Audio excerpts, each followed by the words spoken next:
আম্মা জানেরা, সন্তানটাকে আদর্শওয়ালা বানান। কত মা কত বাবা বিবাহর বন্ধনে আসিয়া কান্না করেও সন্তান পায় না। আল্লাহ আপনাদের সন্তান দান করেছেন, সন্তানটাকে আদর্শ মানুষ বানায় যান। ডাক্তার বানাবেন আলহামদুলিল্লাহ, ইঞ্জিনিয়ার বানাবেন আলহামদুলিল্লাহ, তবে আদর্শ ডাক্তার বানাইয়েন। কোরআন পড়নেওয়ালা আদর্শ ইঞ্জিনিয়ার বানাবেন।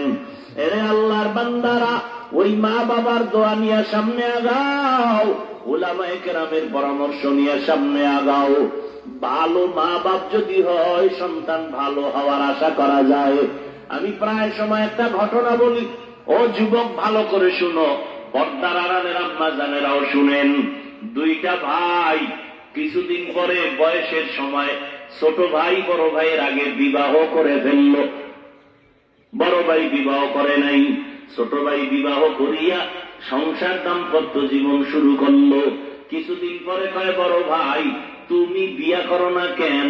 বড় ভাই বলে, বিয়া যে করব, মনের মতো মেয়ে তো পাওয়া যায় না। ছোট ভাই মনে মনে ভাবলেন, এমন একটা মেয়ে চায়, মনে হয় যেন বড় দামি শিক্ষিতা সম্ভ্রান্ত পরিবারের কন্যা। ছোট ভাই তালাশ করে করে একটা মেয়ে ঠিক করে ফেলল। বড় ভাইকে প্রস্তাব দেয়, ভাইজান একটা সম্ভ্রান্ত পরিবারের মেয়ে পাওয়া গেল, বড় শিক্ষিতা, ডিগ্রির অভাব নাই। বড় ভাই ডাক দিয়া কয়, এমন মেয়ে আমি চাই না। বড় ভাইকে বলে, ছোট ভাই, ও ভাই বলো তুমি কেমন মেয়ে চাও? বড় ভাই বলে, আমি এমন একটা মেয়েকে আমার জীবনের আপন বানাতে চাই, যেই মেয়েটা আমার হাত ধরে আমাকে জান্নাতের পথ দেখায় নিয়ে যাবে।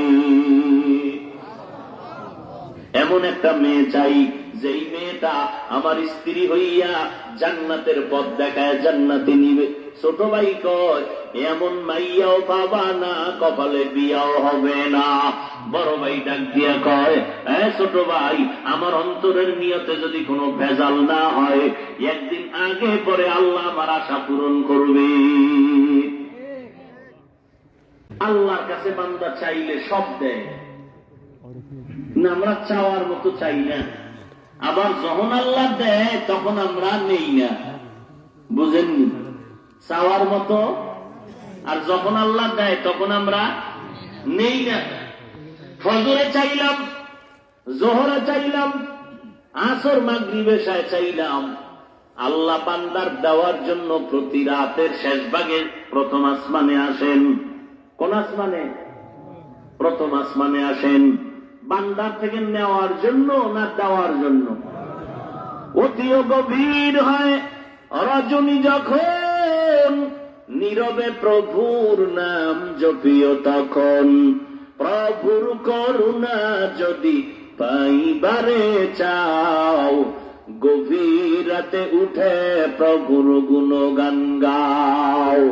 ভোর রাতে আল্লাহ আসছেন বান্দাকে দেওয়ার জন্য। যাদের লাগে তারা উঠে আল্লাহর কাছে কান্না করে, নামাজ পড়ে আর চায়। যাদের লাগে না তারা নাক টেনে ঘুমায়। তা আপনি কেন বলেন এটা পাইলাম না ওটা পাইলাম না? আল্লাহ দিতে আসছিলেন, আপনি তো চান নাই, লাগে না দেখে ঘুমায় রয়েছেন। আল্লাহ তো দিতে আসেন প্রত্যেক রাতে, এক রাতও নাগা হয় না। আপনার লাগে না এই জন্য চান না।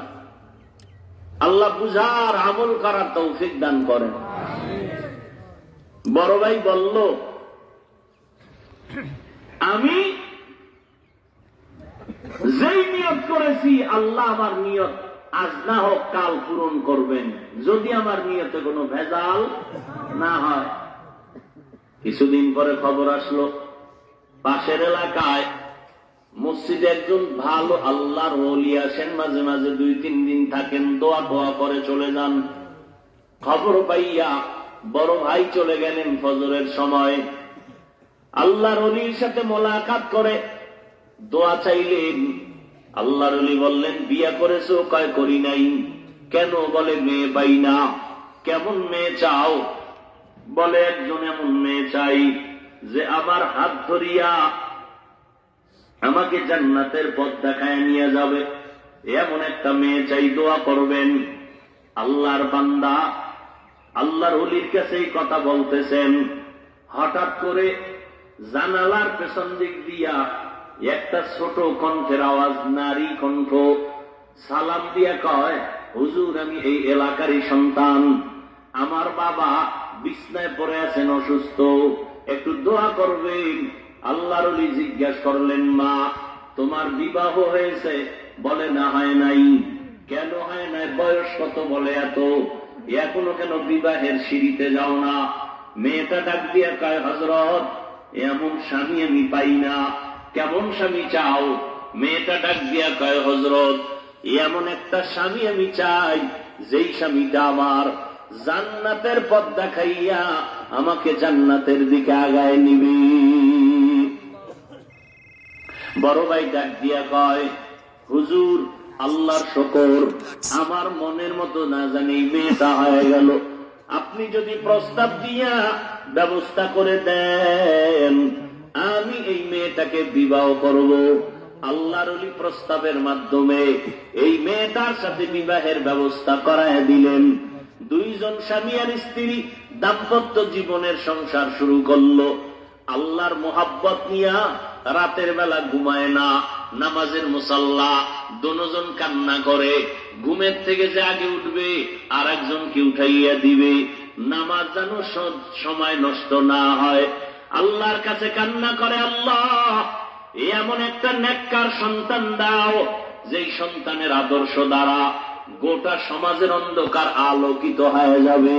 ওই সন্তানের দ্বারা দুনিয়াতে আমাদের সম্মান বাড়বে, আখিরাতে আল্লাহ নাজাতের ব্যবস্থা করে দিবে। স্বামী আর স্ত্রী আল্লাহর দরবারে কান্না করে দোয়া করার পরে আল্লাহ তাআলা একটা ছেলে সন্তান দান করলেন। মা বাবা এই সন্তানটাকে হক আদায় করলেন, নবীর আদর্শ আলা বানালেন।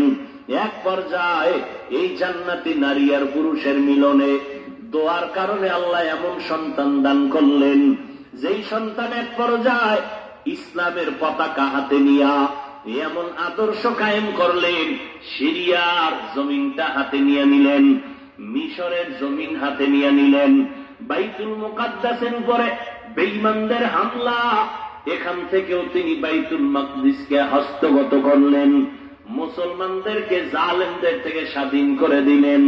ও যুবকেরা, গুগলের মধ্যে লেখা নাম লেখা সার্চ দিয়ে আজকে ঘটনাটা পড়িস, ওইটাও যুবক সন্তান, তুমিও যুবক সন্তান, যার ইতিহাসের পৃষ্ঠায় স্বর্ণের অক্ষরে নামটা লেখা আছে। ওই মা বাবার কান্নাওয়ালা সন্তান, নবীর আদর্শওয়ালা সন্তান, যেই মা বাবার দোয়া পাইয়া এমন আদর্শ কায়েম করলো, বাইতুল মুকাদ্দাস হাতের মধ্যে নিল, মিশর আর সিরিয়াটারে বিজয় করে ফেললো, ওই সন্তান আর কেউ না, সুলতান সালাউদ্দিন আইয়ুবী রাহমাতুল্লাহি আলাইহি।